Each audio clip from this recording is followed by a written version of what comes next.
Hey guys, new year, new Mi Band hacking. While the Mi Band 9 is out for a while already, I haven't looked at it until now and want to do it and start with it these days. So I haven't looked inside of them at all. I only have seen FCC ID pictures from the internals, which make it look like it has a Dialog DA1706 or 14706. We will find out. And has like 1.5 MB RAM and 128 megabytes of flash, which is just impressive for that size and for the accompanying SoC inside.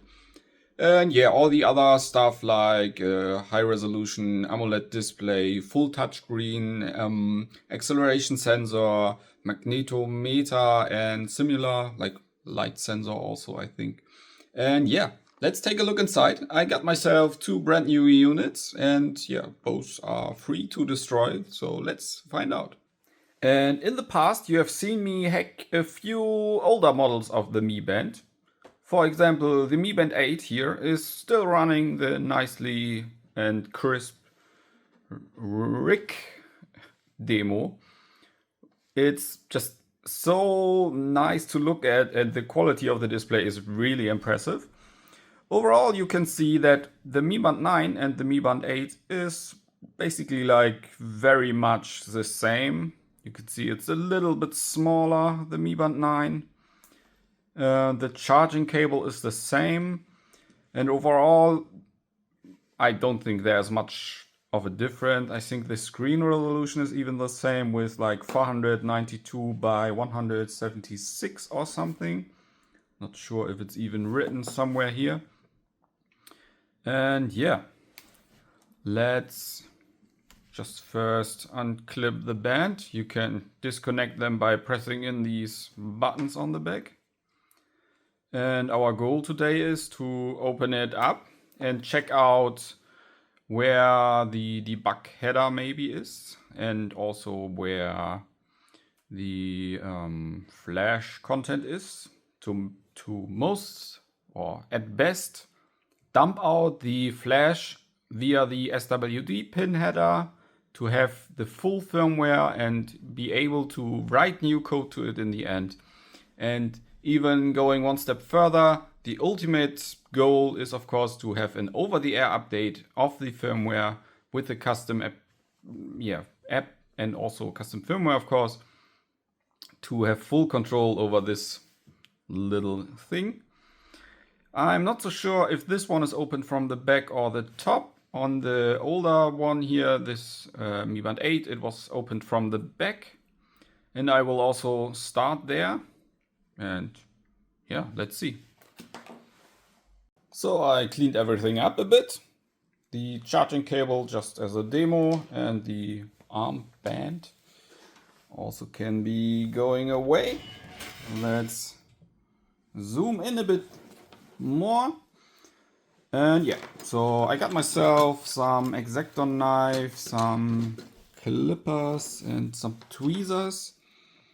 And yeah, my first idea would be to just simply put in the X-Acto knife in one of these corners and hope for the best. So unfortunately the knife is quite short already.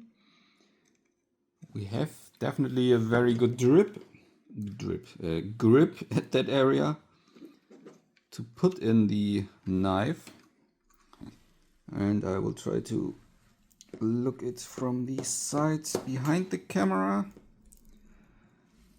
and like so. It feels very good.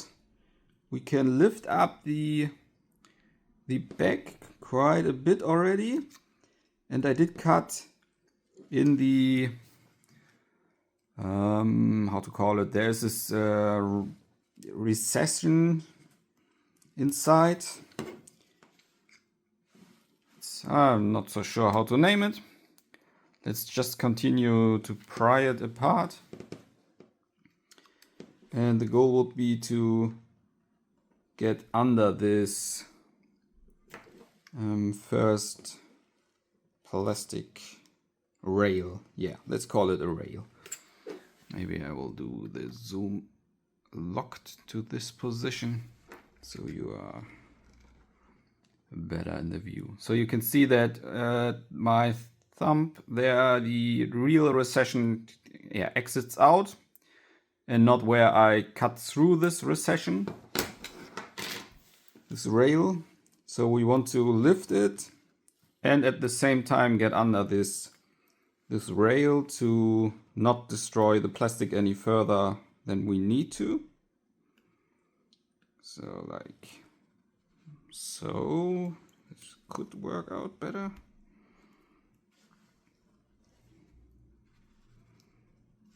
Yeah, I think we are in at that position. And now we can really like slide around. This is taking quite some force. And as it's really not sure if the back is really the right position to open it up, it is unclear how far we get. But I can already take a glimpse at the PCB behind it. So I will be even more careful to not destroy more than needed. And yeah, just pry it up further. We can already see the magnet which holds in the charging cable. A bit of springs for the band clip. And so far it does not look too bad already, I would say. So yeah, here's also this spring-loaded clip. We also go around the rail on this side, like so. And now we should be able to lift it up completely.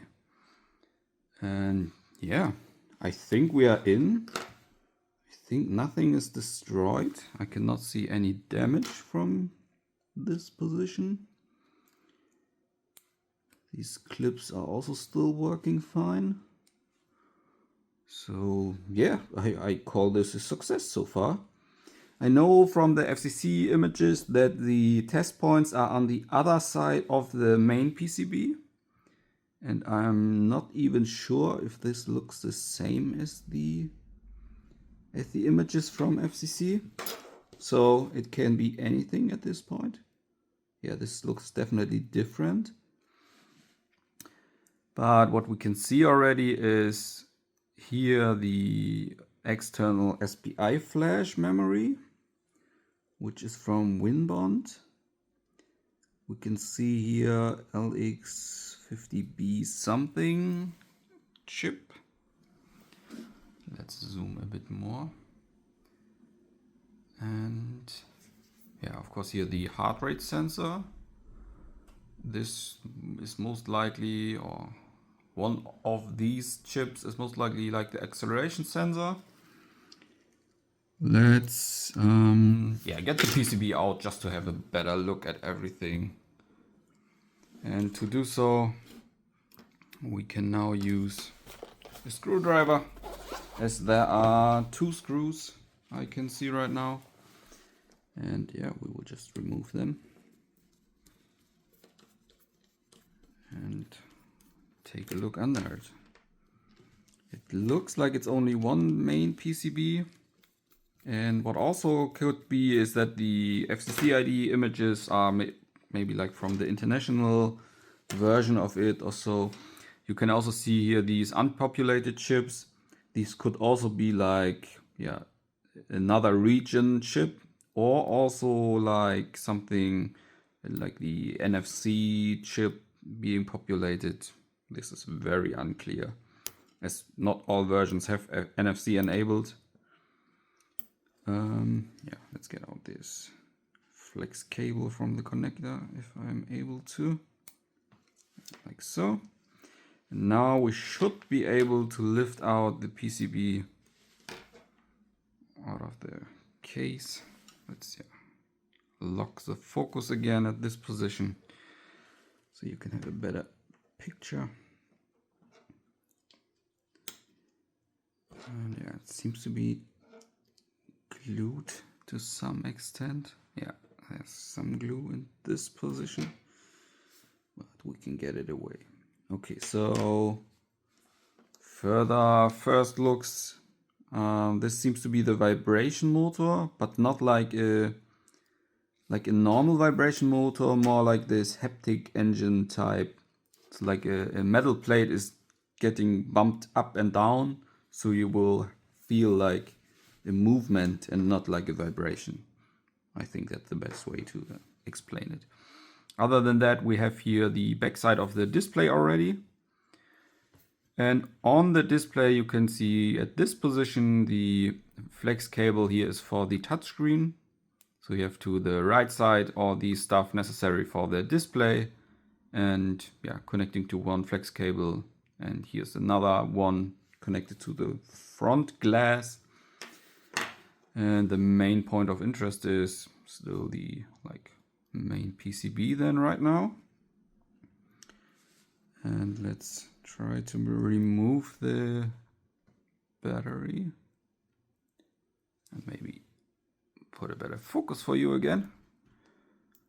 I will just painstakingly rip it apart like so. Okay, we can see we have a lot of test points here. This is good already. And the main SoC is still unclear, but it could be even that it is, yeah, like this chip here. Here's the main external flash. It seems to be best to just remove this glue. And yeah, it's actually not much more on it. So this must be the main SoC, which is unknown right now. And let's take a very close look. Like so. It's an F42433 something. 92703. Very unusual case. Like very long for a microcontroller. But yeah, this will be, of course, the first starting point to now look deeper on where debug headers are, and I will do some research on the chip itself. So, after taking a bit of a closer look at the SoC used inside, I was able to get it nicely closed back again. I mean, it's definitely usable that way. So this microcontroller they are now using is the BES2700iMP, and this is not very nice because it has for once a so-called Star MC1 SoC or core, and also it is a Chinese-made microcontroller, and there's barely any information about it. I mean, this is like this 3-page PDF. And yeah, it has as the Mi Band 8 1.4 MB SRAM, but it also has this PS RAM and flash inside, but it's not really mentioned how much. In the internet, every now and then you can see it's 256 megabytes of flash and 16 MB of PS RAM extra. But it's really unclear, and also an SDK is until now not very findable. So let's see where this goes, but right now I would call this a bummer because it makes it much more harder to even do something with it. I will still dump out the external flash we saw on the PCB. And I was able to get the firmware update file, which is unclear if it's encrypted or compressed or whatever. And yeah, then we will see further into the Mi Band 9. But right now it really seems like they did a good job with choosing this random chip to hinder everyone to look too much into it, because it's already such a pain to reverse engineer everything, even with the dialog chip or the Apollo 4 blue light they used in the Mi Band 8. Even with all the SDK available, it's still a pain to get everything running. So this is even much more pain. Let's see. And desoldering the flash chip now basically looks like this. I will hold it at the corner of the heat plate and will then take a tweezer to rip off or get off the chip. And here on the back side we have one additional component like a diode, so we don't want to heat this up to not desolder that. So it's basically like holding it at the corner as good as possible. So after removing it from the PCB, I placed it on my custom adapter board to then plug it into the flash reader.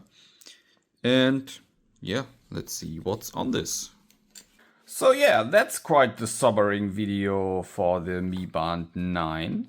And it will be all I will show about it, because I will not continue in any way to hack it. That new SoC is just too much hassle to get deeper in.